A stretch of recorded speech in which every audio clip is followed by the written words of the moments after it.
Quando falamos em eleições, todos têm uma opinião e uma ideologia que apoiam. Assim, é a grande imprensa, que principalmente durante períodos políticos mostra escolher um lado para apoiar e outro para criticar fortemente. Considerando episódios passados, como a Era Vargas, a imprensa merece um destaque a partir das eleições de 1989, primeiras eleições após a redemocratização do país. Mas será que o povo escolheu seu candidato, Fernando Collor, por vontade própria ou foi altamente influenciado? Não é de hoje, né, assim, pós-redemocratização, que eles escolhem um candidato de sua preferência. Se a gente for ver na história do Brasil, isso aconteceu também no período Getúlio Vargas, né, e aí alguns momentos que vários momentos que a gente viveu de autoritarismo, a imprensa não pôde exercer esse papel, mas no período de Getúlio Vargas isso ficou muito evidente. Toda a imprensa praticamente era contrária ao Getúlio Vargas, fazendo uma política editorial bastante partidarizada. Mas se a gente tomar o período pós-ditadura civil-militar para a gente analisar, a gente vê a primeira candidatura para a eleição direta com o Fernando Collor, esse papel da imprensa tradicional bastante acentuado. A gente está falando de uma imprensa que é oligopolizada e que tem interesses econômicos também, econômicos e políticos, né? Isso fica mais evidente onde? Nos editoriais. Então, se a gente pegar a análise de editoriais da imprensa escrita, por exemplo, desde 89, há uma linha de apoio a uma democracia formal, então uma democracia instrumental, que a gente fala na ciência política. O que isso quer dizer? Uma democracia que preza pelo voto, pelas as liberdades individuais de expressão e de reunião, mas uma democracia que não está voltada para a participação popular. As diferentes ideologias, em conjunto com o apoio da imprensa por um candidato, vêm acompanhando o cenário eleitoral do Brasil desde a época Collor. Nas eleições de 2018, podemos perceber uma mudança. Não tínhamos mais a rixa entre PT e PSDB como vinha acontecendo.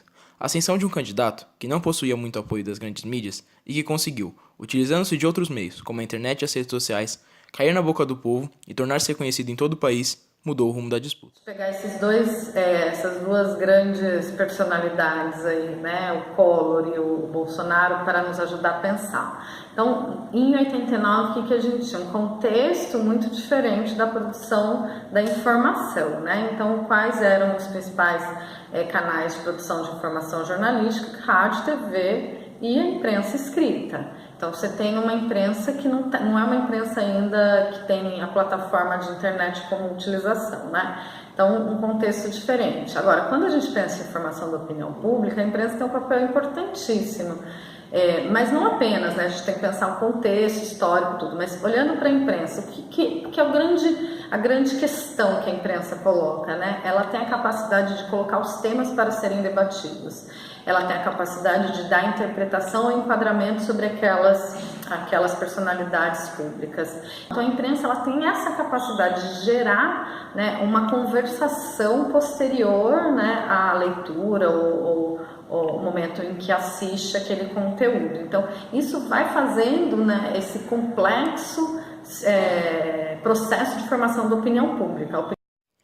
O surgimento de um candidato como Bolsonaro, que sempre pregou preconceitos e discursos violentos por onde passou, causou uma polarização imensa durante as últimas eleições.